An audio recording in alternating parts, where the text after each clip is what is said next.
إلا الله لا إله إلا الله. السلام عليكم ورحمة الله وبركاته. إن الحمد لله والصلاة والسلام على رسول الله. أما بعد، أعوذ بالله السميع العليم من الشيطان الرجيم من همزه ونفسه ونفخه. يسألونك عن الساعة أيان مرساها قل إنما علمها عند ربي لا يجليها لوقتها إلا هو ثقلت في السماوات والأرض لا تأتيكم إلا بغتة يسألونك كأنك حفي عنها قل إنما علمها عند الله ولكن أكثر الناس لا يعلمون. صدق الله العظيم. حضرات محترم، ابھی آپ کے سامنے جو آیت کریمہ کی تلاوت کی ہے سورۃ الاعراف پارہ نمبر 9 آیت نمبر 187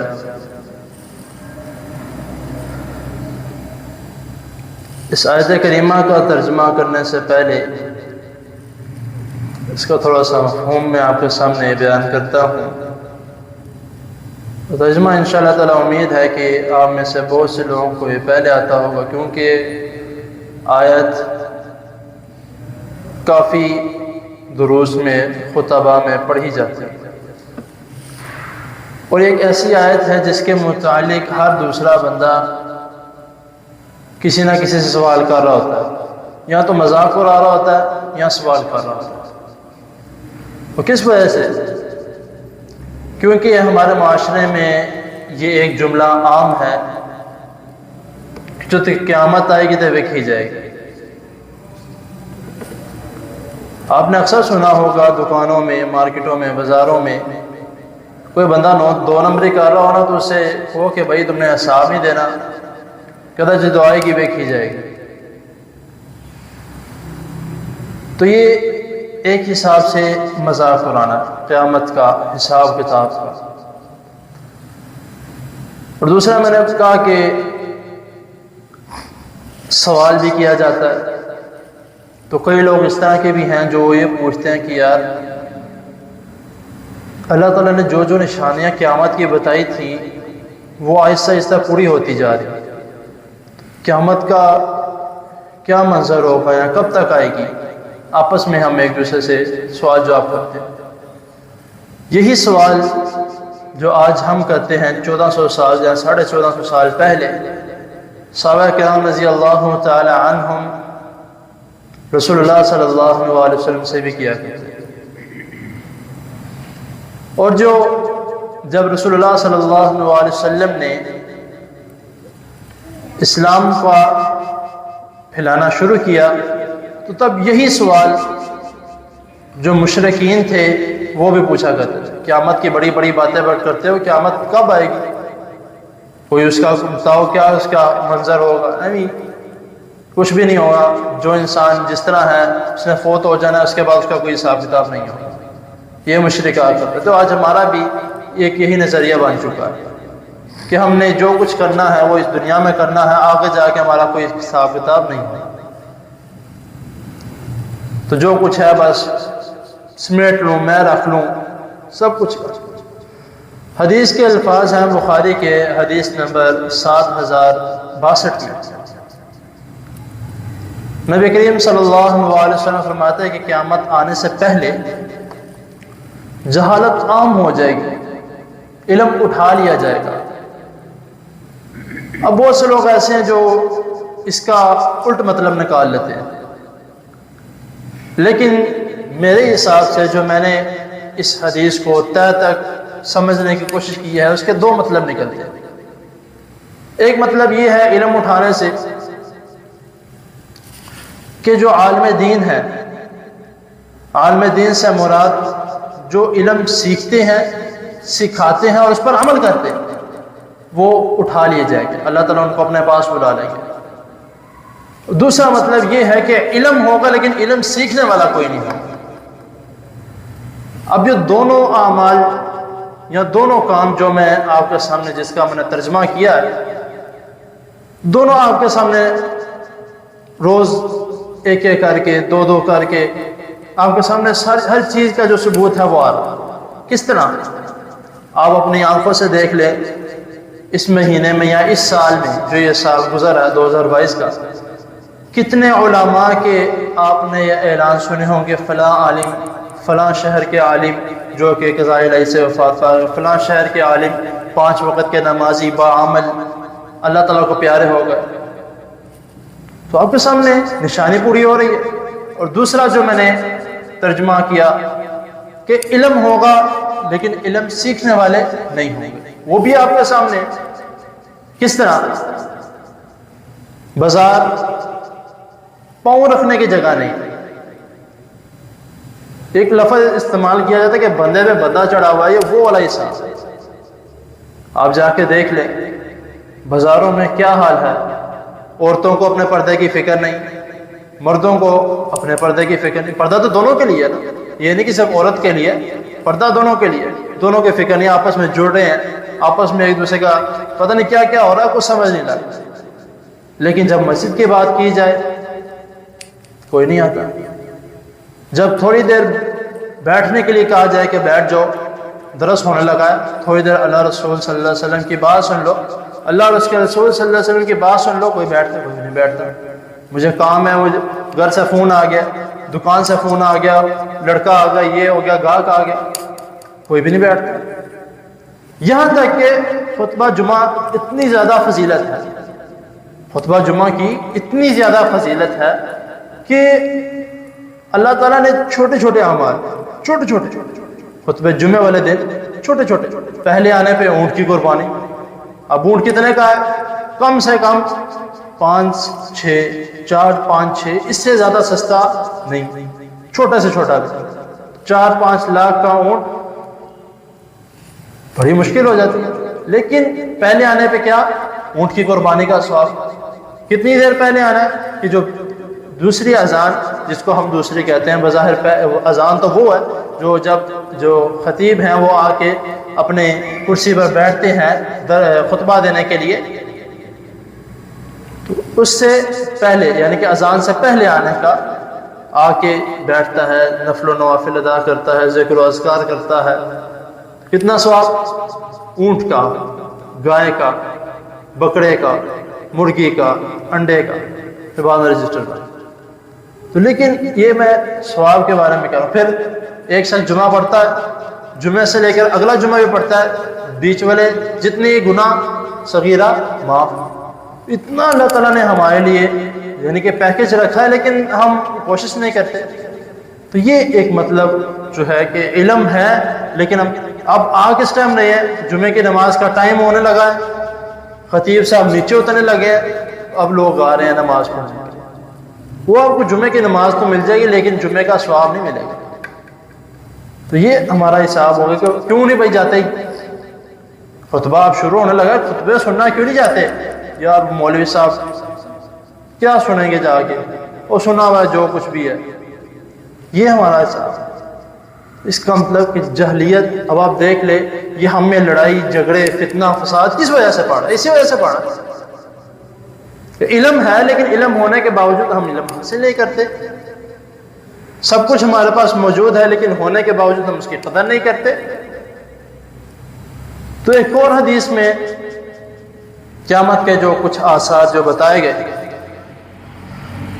وہ بھی بخاری کی حدیث ہے، حدیث نمبر 7060 میں، کہ رسول اللہ صلی اللہ علیہ وسلم فرما رہے ہیں کہ قیامت کے قریب یتقارب الزمان، وقت بہت تیزی سے گزرے گا،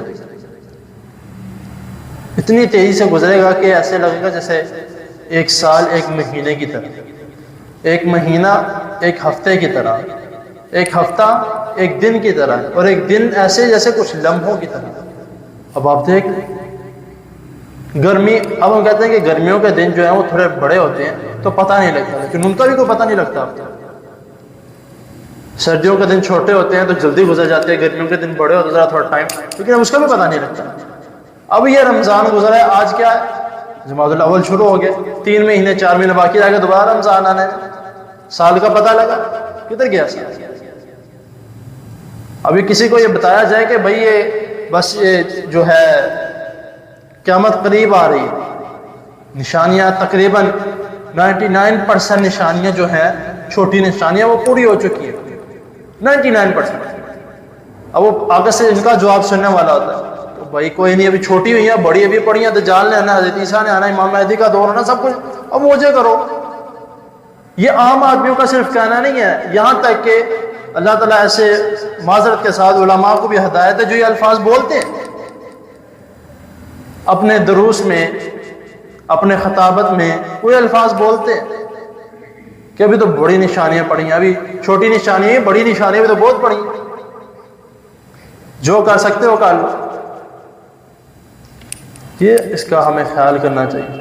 دوسری نشانی جو رسول اللہ صلی اللہ علیہ وسلم فرماتے ہیں اس حدیث میں، یتقارب الزمان، یعنی کہ وقت تیزی سے گزرے گا اس کے آگے،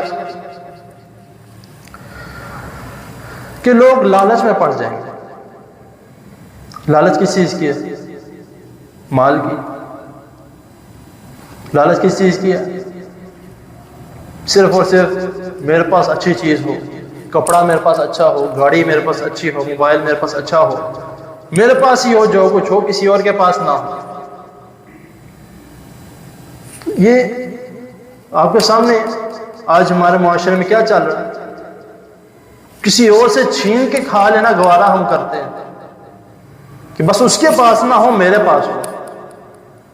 ایک بندہ ہے، اس کے پاس اس نے کوئی نیا موبائل لے لیا، نئی گاڑی لے لیا، یا نیا گھر لے لیا، کوئی بھی نئی چیز لے لی، ہم کوشش کرتے ہیں مقروض ہو جائے لیکن اس سے بہتر چیز ہم نے لے کے آنی ہے. یہ کیا ہے؟ لالچ. اب چوتھی چیز رسول اللہ صلی اللہ علیہ وسلم کیا فرما رہے کہ فتنہ عام ہو جائے. فتنے میں ہر قسم کا فتنہ آتا، بے حیائی کا فتنہ، ظلم کا فتنہ، لڑائی کا فتنہ، جھگڑے کا فتنہ، ہر قسم کا فتنہ پیش میں آ جائے. اب آگے رسول اللہ صلی اللہ علیہ وسلم فرما رہے ہیں کہ حرج کی کثرت ہو جائے گی. حرج دوسرے والا، یہ تو ہا کے ساتھ دوسرا حرج ہوتا ہے، یہ ہا کے ساتھ ہے جس کے نیچے الٹی پہ سمجھ لے، اس طرح سے ہوتا ہے. اب صحابہ نے سوال کیا کہ اے اللہ کے رسول صلی اللہ علیہ وسلم حرج سے کیا مراد ہے؟ رسول اللہ صلی اللہ علیہ وسلم فرماتے کہ حرج سے مراد ہے کہ قتل عام ہو جائے گا.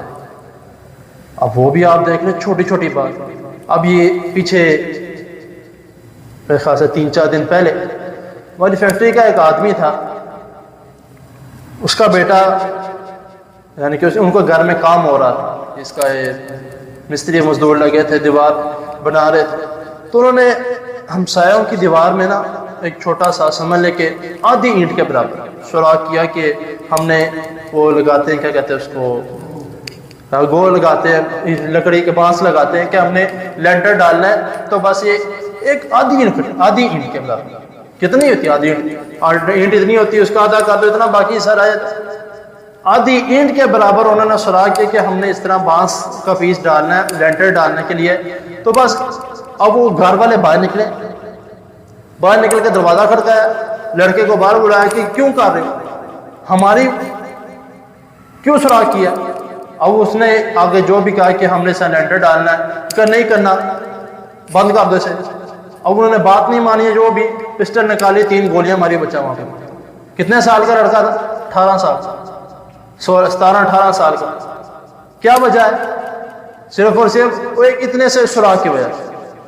اب اتنی باتوں پہ جو ہمارے لڑائیاں، قتل و غارت، کیا کیا ہو رہا ہے.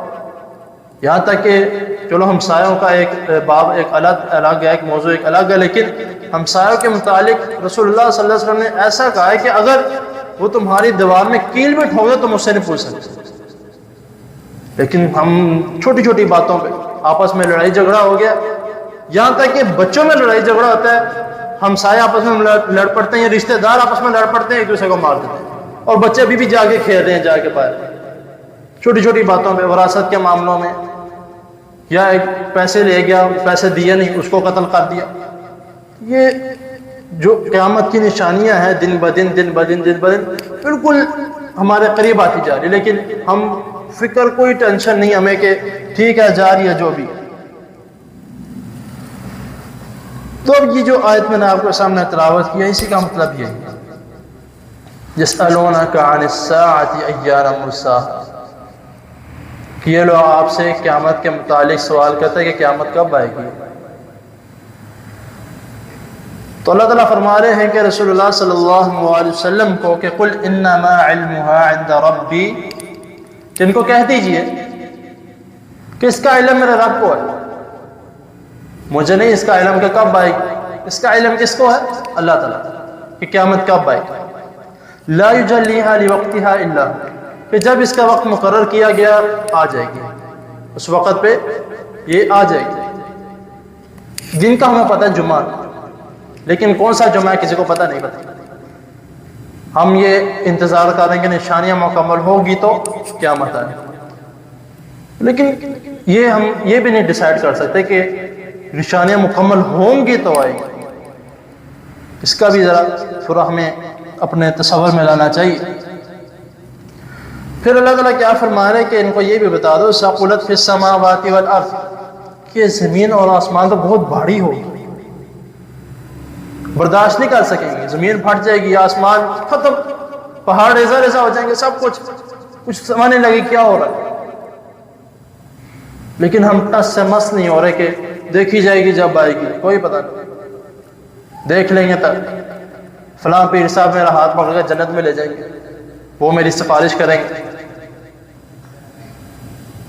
رسول اللہ صلی اللہ علیہ وسلم کیا فرما رہے ہیں کہ مجھے اپنے متعلق نہیں پتا کہ میرے ساتھ کیا معاملہ ہونے والا ہے، اور ہم کہتے ہیں کہ فلاں پیر صاحب، فلاں گنج بخش، فلاں یہ مجھے اب میرا ہاتھ پکڑ کے اور مجھے جنت تک ساتھ چھوڑ کے آئیں گے.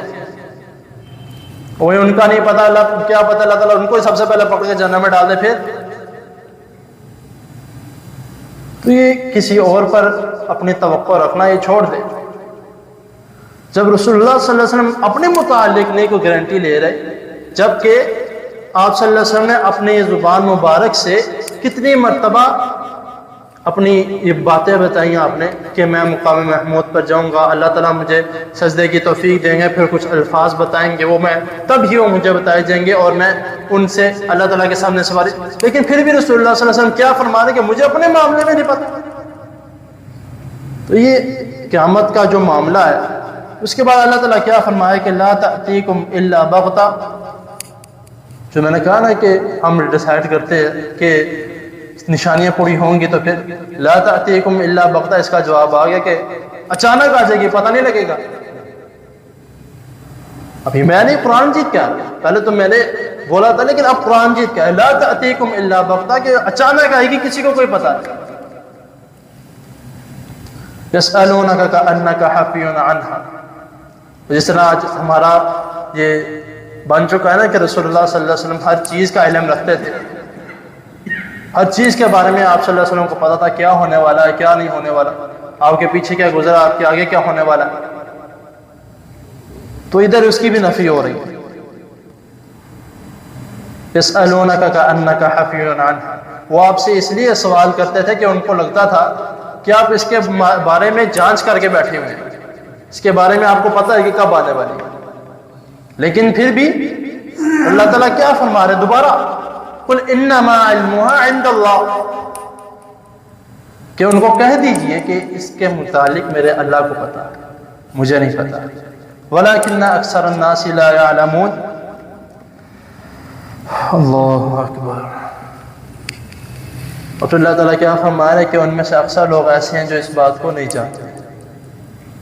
تو اس کا ہمیں ذرا تھوڑی توجہ دینی چاہیے کہ جب اللہ اور اس کے رسول صلی اللہ علیہ وسلم انہوں نے ہمیں ہر چیز کے متعلق بتا دیا، قیامت سے پہلے یہ سب کچھ ہوگا، وہ ہو رہا ہے ہماری نظروں کے، ہم خود بول رہے ہیں یار اتنا کچھ ہو رہا ہے، اتنی جلدی وقت گزر رہا ہے، قیامت کی نشانیاں ہیں، لیکن ہم اپنے منہ سے الفاظ بول رہے ہیں کہ قیامت کی نشانیاں ہیں، لیکن پھر بھی کوئی ہم اعمال ایسے نہیں نظر آ رہے ہمارے کہ واقعی ہم یہ کہہ سکیں اس سے ہماری بخشش ہو جائے گی.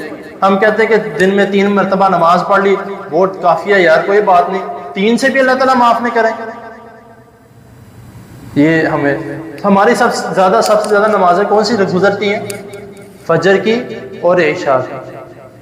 کس وجہ سے؟ فجر کی ہم کس لیے گزرتی ہے؟ جب رات کو سونا 3 بجے ہے، فجر کی تو گزرنی۔ عشاء کی کس لیے گزرتی ہے؟ جب ہم نے مغرب کے بعد دکانوں سے فارغ ہو کر جب باہر نکل جانا آؤٹنگ کے لیے، عشاء کی گزرنی۔ اور یہ دونوں نمازیں کن کی گزرتی تھی اور کن پہ گراں گزرتی تھی؟ منافقین پہ۔ وہ یہ 2 نمازیں وہ کہتے تھے ہم سے نہیں پڑھی جاتی، اتنی صبح اٹھو پھر اتنی رات کو پھر نماز پڑھو۔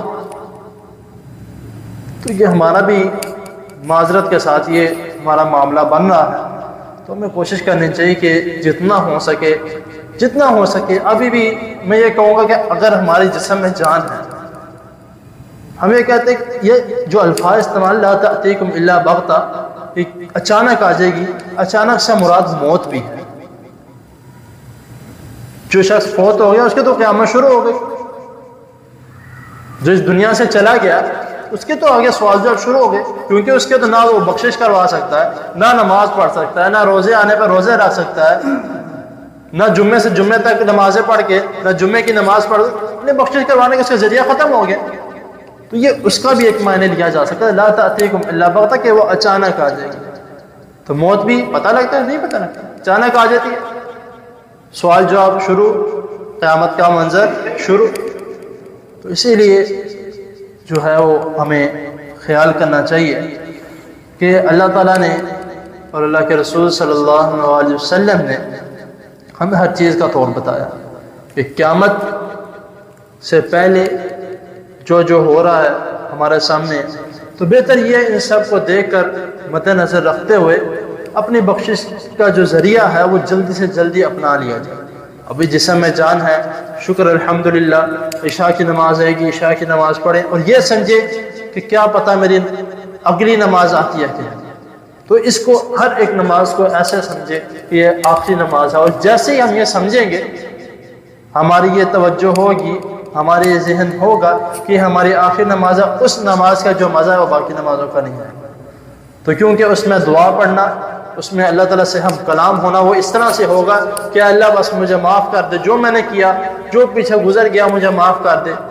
یہ جب ہمارا یہ کیفیت ہوگی تو انشاءاللہ تعالیٰ اللہ تعالیٰ ہمارے چھوٹے بھی گناہ معاف کر دیں گے اور بڑے بھی گناہ معاف کر دیں گے، اور ہمیں بعد میں یہ ٹینشن نہیں ہوگی۔ ایک شخص ایسا ہوگا کہ اس کو اپنے متعلق، ہر بندے کو اپنے متعلق پتا ہوتا ہے کہ میں کس طرح کروں، لیکن جس بندے نے اللہ تعالیٰ سے سچے دل سے توبہ کی ہو وہ پھر موت سے نہیں ڈرے گا، جب مرضی آ جائے۔ تو یہ اس کے متعلق جو ہے توجہ کرنی چاہیے۔ قیامت جو ہے وہ دن بہ دن زیادہ قریب آتی جا رہی ہے، ایک دن گزر جائے اگلے دن کا انتظار نہیں کرنا چاہیے کہ اگلے دن ہم نماز شروع کریں گے یا دوسری نماز پڑھیں گے، تیسری نماز پڑھیں گے۔ جو نماز ہماری اس سے آ گئی ہے اس کو پڑھ لیں، جو نیکی ہمارے اس سے آ گئی ہے اس کو کر لے، کسی نیکی کو چھوٹی نہ سمجھے کہ یہ چھوٹی ہے کہ بڑی آئے گی تو کروں گا، یہاں کہ گناہ ہے چھوٹا ہے کر لیتا ہوں، بڑا تو نہیں ہے۔ جب تک ان تمام چیزوں سے ہم بچے رہیں گے تو انشاءاللہ تعالی ہماری بخشش بھی ہوتی رہے گی، اور جو یہ قیامت کے منظر جو ہمارے سامنے ایک ایک کر کے آ رہے ہیں تو انشاءاللہ تعالی ہم ان سے بھی اللہ تعالیٰ کے فضل و کرم سے، اللہ ہی کی رحمت سے ان سے بھی ہم نپٹ لیں گے۔ جب اللہ تعالیٰ ہمیں توفیق دیں گے، اللہ تعالیٰ کا وعدہ ہے، تو انشاءاللہ تعالی اللہ تعالیٰ ہم پر رحمت لازمی کریں گے، اللہ تعالیٰ اپنا سایہ بھی نصیب فرمائیں گے۔ تو صرف اور صرف ہمارا کام کیا ہے؟ اللہ تعالیٰ کو راضی کرنا اور اپنے گناہوں کی بخشش کروانا۔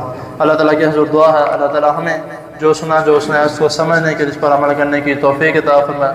وآخر دعوانا الحمدللہ رب العالمین۔ بیماروں کے لیے دعا کرے، اللہ تعالیٰ تمام بیماروں کو صحت کاملہ عاجلہ عطا فرمائے، اور جن دوست احباب بزرگوں نے دعاؤں کے لیے کہا ہے، ماؤں بہنوں نے، اللہ تعالیٰ سب کی دعاؤں کو قبول و منظور فرمائے۔ الحمدللہ رب العالمین والعاقبۃ للمتقین۔ اللهم صل على محمد وعلى آل محمد كما صليت على إبراهيم وعلى آل إبراهيم إنك حميد مجيد. اللهم بارك على محمد وعلى آل محمد كما باركت على إبراهيم وعلى آل إبراهيم إنك حميد مجيد. ربنا آتنا في الدنيا حسنة وفي الآخرة حسنة وقنا عذاب النار. ربنا ظلمنا أنفسنا وإن لم تغفر لنا وترحمنا لنكونن من الخاسرين. يا شافي الأمراض اشف مرضنا ومرضى المسلمين. اللهم أعز الإسلام والمسلمين. اللهم انصر الإسلام والمسلمين. اللهم إنا نعوذ بك من جهد البلاء ودرك الشقاء وسوء القضاء وشماتة الأعداء. اللهم إنا نعوذ بك من زوال نعمتك وتحول عافيتك وفجاءة نكمتك وجميع سخطك. لا إله إلا أنت سبحانك إني كنت من الظالمين. ربنا تقبل منا إنك أنت السميع العليم وتب علينا إنك أنت التواب الرحيم. وصلى الله تعالى على خير خلقه محمد وآله وأصحابه أجمعين برحمتك يا أرحم